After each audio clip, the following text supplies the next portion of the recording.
Dobar dan. Restoran? Da. I imam jedan svoj show, Sirena Pool Show. Da. Znači ovako, ja dođem kod vas na terasu, Da. dođem s onim bazenčićem dječjim za napuhavanje. Da. I onda se ja presvučem u sirenu, znate.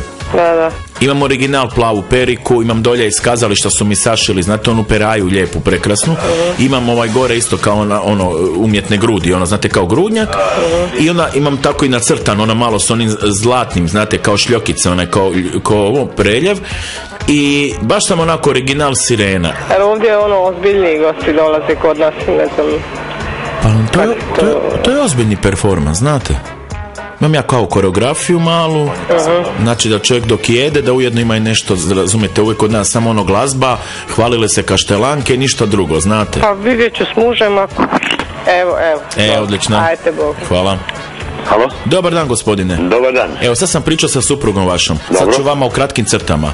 Znači, dođem na terasu s onim bazenićem, znate, na napuhavanje. I znači, ja se iza kostimiram u sirenu. Dobro. I onda imam tako mali performans, znate. Dobro. I mogu čak do 3 minute biti zaronjen ispod vode. Dobro.